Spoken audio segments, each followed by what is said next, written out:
ದಯಮಾಡಿ ಕೂತಂತ ಪ್ರೇಕ್ಷಕರು ಕ್ಷಮ ಮಾಡಬೇಕು. ಬರ್ಲಿಕ್ಕೆ ತಡ ಆತು, ತಡ ಯಾಕಂದ್ರು ಹೊತ್ತಾತು, ಹೊತ್ತು ಯಾಕಂದ್ರ ಲೇಟ್ ಆತು, ಲೇಟ್ ಯಾಕಂದ್ರ ವೇಳೆ ಆತು, ವೇಳೆ ಯಾಕಂದ್ರ ತಡ ಆತು. ಇನ್ ತಡ ಯಾಕಂದ್ರೆ ಟಾಂಗ ಹತ್ತಿ ಬರ್ಬೇಕಂತ ಹೊಂಟಿದ್ದೆ. ನಾನು ದರ ಎಳ್ಕೊಂಡು ಒಳಗ್ ಹೋದ್. ಅಲ್ಲ ಮಾರಾಯ್ತಿ, ಸಭಾಕ್ ಹೋಗ್ಲಿಕ್ಕೆ ಮೊದ್ಲು ಹೊತ್ತಾಗ್ಯದ, ಯಾಕೆ ಹೇಳ್ಕೊಂಡ್ ಬಂದಿದೆ ಅಂದೆ. ಅಲ್ರಿ ಸಭಾಕ್ ಹೊಂಟೇನಿ ಅಂತೀರಿ, ಕೋಟಿನ ಗುಂಡಿ ಹೆಂಗ್ ಹಾಕೊಂಡಿರ್ ನೋಡ್ರಿ ಅಂದ. ಈ ಕೆಳಗಿನ ಗುಂಡಿ ಮ್ಯಾಲ ಹಾಕೊಂಡಿದ್ದೆ, ಮೇಲಿನ ಗುಂಡಿ ಕೆಳಗ್ ಹಾಕೊಂಡಿದ್ದೆ. ಕೆಳಗಿಂದ ಕೆಳಗ ಹಾಕೊಂಡ್ ಮೇಲಿನ ಮೇಲೆ ಹಾಕೊಂಡ್ ಬರ್ಬೇಕಂದ್ರ ತಡ ಆತು, ತಡ ಯಾಕಂತಂದ್ರ ಹೊತ್ತಾತು. ಇನ್ನು ಇವತ್ತಿನ ಸಭಾಕ್ಕ ನೀವೆಲ್ಲರೂ ನನ್ನ ಅಧ್ಯಕ್ಷನನ್ನಾಗಿ ಮಾಡಿದ್ರಿ. ನನ್ನ ಯಾಕೆ ಅಧ್ಯಕ್ಷನನ್ನಾಗಿ ಮಾಡಿದ್ರಿ? ಯಾಕಂದ್ರೆ ನಾ ಶಾಣೆ ಇದ್ದೇನಂತ ತಿಳ್ಕೊಂಡು ನೀವೆಲ್ಲರೂ ನನ್ನ ಅಧ್ಯಕ್ಷನನ್ನಾಗಿ ಮಾಡಿದ್ರಿ. ಇನ್ನು ನಾ ಶಾಣೆ ಇದ್ದೀನಿ ಅಂತ ನೀವು ತಿಳ್ಕೋಬೇಕಾದ್ರೆ ನೀವು ನನಗಿಂತ ಶಾಣೆರಿದ್ದೀರಿ ಅಂತ ಹೇಳ್ತೀನಿ. ಕೂತಂತ ಪ್ರೇಕ್ಷಕರಿಗೆ ನಮಸ್ಕಾರ ಮಾಡ್ತೇನೆ. ನಮಸ್ಕಾರದ ಮುಂದೆ ನೀವು ಪ್ರೇಕ್ಷಕರಿದ್ದೀರಿ, ಹಿಂದೆ ದ.ರಾ. ಬೇಂದ್ರೆ ಇದ್ದ. ಬೇಂದ್ರೆ 4 ಮುಖಗಳು: ಮಾಸ್ತರ್ ಬೇಂದ್ರೆ, ಕವಿ ಬೇಂದ್ರೆ, ವಿಮರ್ಶಕ ಬೇಂದ್ರೆ, ಗೃಹಸ್ಥ ಬೇಂದ್ರೆ ಅಂತ. ಒಮ್ಮೆ ಹಿಂಗ ಭಾಷಣ ಮಾಡ್ಕೋತ ನಿಂತಿದ್ದೆ, 4 ಮಂದಿ ಕೂತ್ಕೊಂಡಿದ್ರು. ಒಬ್ಬ ಒಂದ್ ಬಾಜುಕ್ನವ ಕಾಲ್ಯಾಗ ತುರಿಸ್ತಿದಿಪ್ಪ. ಅದಕ್ ಬಾಜುಕ್ನ ಒಂದಲ್ಲೋ ಮಾರಾಯ, ಸ್ವತಂತ್ರ ಸಿಕ್ಕ 65 ವರ್ಷ ಆಗೋತ್, ನಾ ಕಾಲ್ ತುರಿಸವನ ಅಂದ. ಅದಕ್ ಬಾಜುಕ್ನ ಒಂದಲ್ಲೋ ಮಾರಾಯ, ಸ್ವತಂತ್ರ ಸಿಕ್ಕ 65 ವರ್ಷ ಆಗಿ ಹೋಗ್ಯದ ಕಬೂಲು, ಸ್ವತಂತ್ರ ಸಿಕ್ಕದಂತ ನಂದ್ ಯಾಕೆ ಕಾಲ್ ತುರಿಸ್ತೀವೋ ಮಾರಾಯ, ಬೇಕಾದ್ರೆ ನಿನ್ನ ಕಾಲು ತುರಿಸಿಗೋ ಅಂತ. ದಯಮಾಡಿ ಜಗಳಾಡ್ಲಿಕ್ಕೆ ಹೋಗ್ಬೇಡ್ರಿಪ್ಪ. ಒಂದ್ ಪ್ರಶ್ನೆ ಕೇಳ್ತೇನೆ, ಉತ್ತರ ಹೇಳ್ರಿ. ಚಂದಪ್ಪ ದೂರ ಇದ್ದಾನೋ ಏನ್ ಬೆಳಗಾವ್ ದೂರ ಅದಾನೋ? ಸರಳ ಪ್ರಶ್ನೆ. ಚಂದಪ್ಪ ದೂರ ಇದ್ದಾನೋ ಏನ್ ಬೆಳಗಾವ್ ದೂರ ಅದಾನೋ?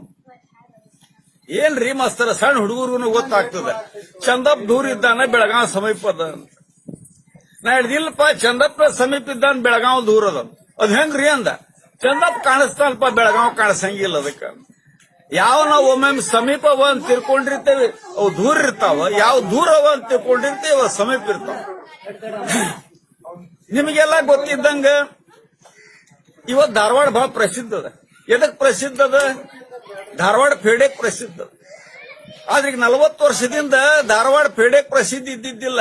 ಧಾರವಾಡದಾಗ ಹುಚ್ಚ ಆಸ್ಪತ್ರೆ ಅದ ಅಂತ ತಿಳ್ಕೊಂಡು ಪ್ರಸಿದ್ಧಿ ಇತ್ತು.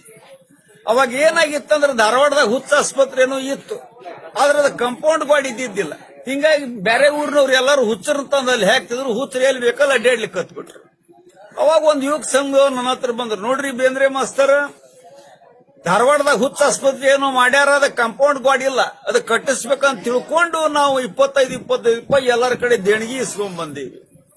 ಆತ್ಮ ಅಂತ ನಾ ಒಳಗೆ ಹೋಗಿ 50 ರೂಪಾಯಿ ತಂದು ಕೊಟ್ಟೆ. ಅವ ನನಗೆ 25 ರೂಪಾಯಿ ತಿರುಗಿ ಕೊಡ್ಲಿಕ್ಕೆ ಬಂದ. ಅದಕ್ಕೆ ನಾ ಹೇಳಿದೆ, ತಮ್ಮ ನೀವ್ ಒಂದ್ ಕೆಲಸ ಮಾಡು, ಅದು 25 ರೂಪಾಯಿ ಇಟ್ಕೋ, ಈಗೇನು 25 ರೂಪಾಯಿ ಇಸ್ಕೊಂಡ್ ಬಂದಿಯಲ್ಲ, ಅವ್ರ ಕಡೆ ಇನ್ನು 25 ರೂಪಾಯಿ ಇಸ್ಕೊಂಡು ಧಾರವಾಡಕ್ಕೆ ನಾವು ಒಂದು ಕಾಂಪೌಂಡ್ ಗಾಡಿ ಕಟ್ಟಿಸ್ಬಿಡು.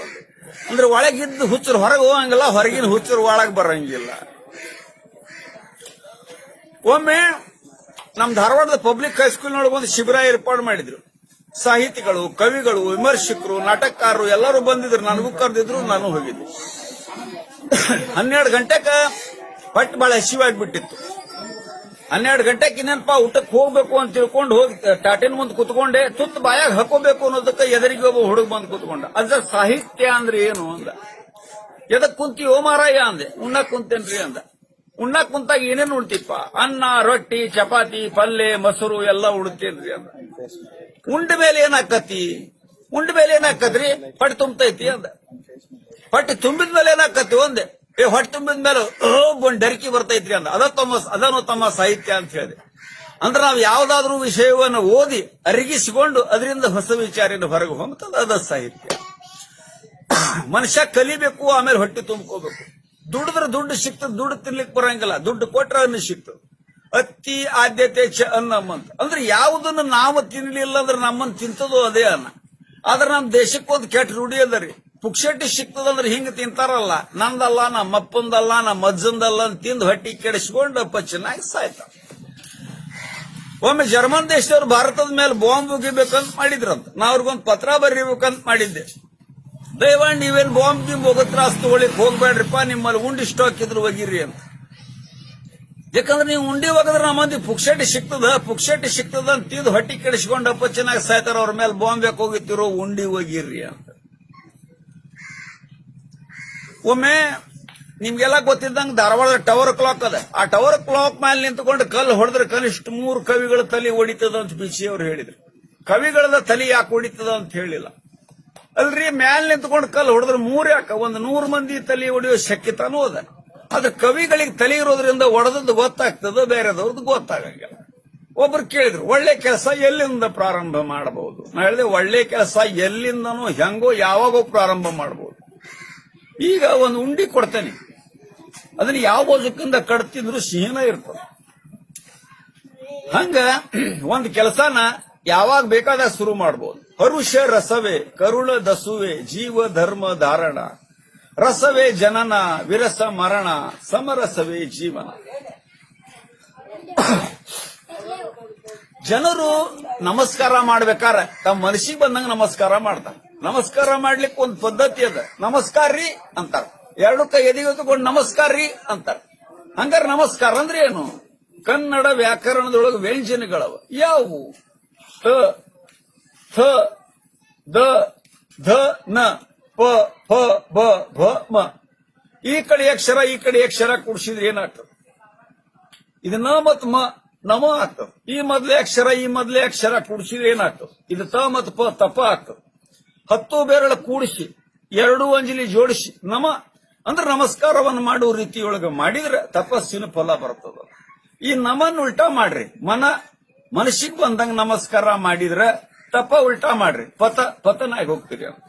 ನಮಸ್ಕಾರವನ್ನು ಮಾಡೋ ರೀತಿಯೊಳಗೆ ಮಾಡಿದ್ರೆ ತಪಸ್ಸಿನ ಫಲ ಬರ್ತದ, ಮನಸ್ಸಿಗೆ ಬಂದಂಗ ಮಾಡಿದ್ರೆ ಪತನಾಗಿ ಹೋಗ್ತೀರಿ ಅಂತ. 1929 ಬೆಳಗಾವಿ ಒಳಗ ಒಂದು ಕನ್ನಡ ಸಾಹಿತ್ಯ ಸಮ್ಮೇಳನ ನಡೀತು. ಅವಾಗ ನಾ ಬರೆದಂತ ಕವನವನ್ನ ನಾ ಅಲ್ಲಿ ಹೇಳಿದೆ. ಹಕ್ಕಿ ಹಾರುತ್ತಿದೆ ನೋಡಿದಿರಾ, ಹಕ್ಕಿ ಹಾರುತ್ತಿದೆ ನೋಡಿದಿರಾ, ನೀಲ ಮೇಘ ಮಂಡಲ ಸಮ ಬಣ್ಣ, ಮುಗಿಲಿಗೆ ರೆಕ್ಕೆಗಳೊಡಿದವು ಅಣ್ಣ, ಚುಕ್ಕೆಯ ಮಾಲೆಯ ಸೆಕ್ಕಿಸಿಕೊಂಡು ಸೂರ್ಯ ಚಂದ್ರರನ್ನು ಮಾಡಿದೆ ಕಣ್ಣ, ಹಕ್ಕಿ ಹಾರುತ್ತಿದೆ ನೋಡಿದಿರಾ, ಬೆಳ್ಳಿಯ ಹಳ್ಳಿಯ ಮೇರೆಯ ಮೀರಿ ತಿಂಗಳಿ ನೂರಿನ ನೀರನ್ನು ಹೀರಿ, ಆಡಲು ಹಾಡಲು ತಾಹಾರಾಡಲು ಮಂಗಳ ಲೋಕದ ಅಂಗಳ ಕೀರಿ, ಹಕ್ಕಿ ಹಾರುತ್ತಿದೆ ನೋಡಿದಿರಾ. ರಾಜ್ಯದ ಸಾಮ್ರಾಜ್ಯದ ತೆನೆ ಒಕ್ಕಿ ಮಂಡಲ ಗಿಂಡಲ ಗಳಗಡ ಮುಕ್ಕಿ, ತೇಲಿಸಿ ಮುಣುಗಿಸಿ ಖಂಡಗಳ ಸಾರ್ವಭೌಮರ ನೆತ್ತಿಯ ಕುಕ್ಕಿ, ಹಕ್ಕಿ ಹಾರುತ್ತಿದೆ ನೋಡಿದಿರಾ. ನಮಸ್ಕಾರ.